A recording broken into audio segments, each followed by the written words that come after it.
হে Briere, নতুন একটা দিন নতুন একটা ভিডিওতে সকলকে স্বাগত। আজকে আমরা basically Jio air fiber installation করতে চলেছি। তো প্রথম থেকে লাস্ট পর্যন্ত আজকে দেখাবো কি করে আজকে আমাদের জিও ফাইবার ইনস্টলেশন হয়। তো চলুন বন্ধুরা, শুরু করা যায়। তো সবার প্রথমে আমরা যেটা ওপেন করতে চলেছি এটা হচ্ছে আমাদের আউটডোর ইউনিট, যেটাকে বাইরে ইনস্টলেশন করা হয়। এটা থ্রুতেই টাওয়ারটা আমাদের ক্যাচ করে নিচের আউটারে পাঠানো হয়। তো তারপরে যেটা দেখতে পাচ্ছেন, এটা এর মধ্যে একটা রয়েছে স্ট্যান্ড, সুন্দর একটা স্ট্যান্ড দেওয়া আছে, যেটা যে কোনো দেয়ালে ইনস্টলেশন করা যায় বা যে কোনো ছাদের যে কোনো জায়গায়। তারপরে ইনস্টলেশন করে নিচ্ছি আমি ফার্স্ট টাইম। তো এই ইনস্টলেশনটা করতে গেলে প্রথমে আমি ড্রিল দিয়ে ওখানে ছিদ্র করে নিলাম, তারপরে আমি এই স্ক্রুগুলো দিয়ে টাইট করে দেবো ধীরে ধীরে।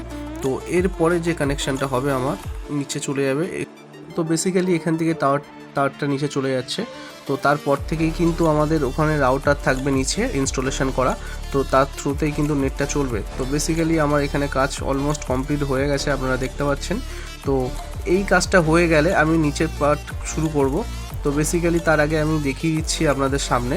তো এটা আমি চেকিংয়ের জন্য নর্মাল ইউজ করছি, কারণ এটা অনলি ফর চেকিং পারপাসের জন্য যে ঠিকঠাক আছে কিনা লাইনটা, বা সফটওয়্যার আপডেটের জন্য। তো বেসিক্যালি আমাদের যেটা ইনস্টলেশন হবে সেটা হচ্ছে নিচে গিয়ে।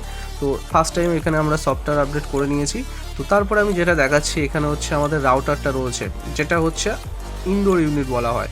তো এটা বেসিক্যালি ইনডোর ইউনিট এই কারণে বলা হচ্ছে কারণ এটা নিচে থাকবে। তো বেসিক্যালি এর সাথে একটা কেবিল ফ্রি দিয়েছে। এই কেবিলটা আপনি ইন্টারনেট কানেক্ট দিয়ে যে কোনো সেটআপ বক্স অথবা অল্টারনেট কোনো কিছু যুক্ত করতে পারবেন।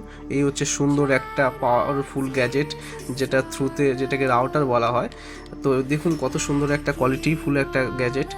তো এটা বেসিক্যালি জিও ইয়ার ফাইবারের জন্য কাজ করা হচ্ছে। তো তার সাথে একটা সুন্দর একটা সেটআপ বক্স। তো তারপরে আমাদের এই টিভি পুরো ইনস্টলেশন কমপ্লিট হয়ে গেছে, দেখতেই পাচ্ছেন আমরা ভিডিও থ্রুতে কত সুন্দরভাবে সেট আপ হয়ে গেছে। তো এরপরে আমার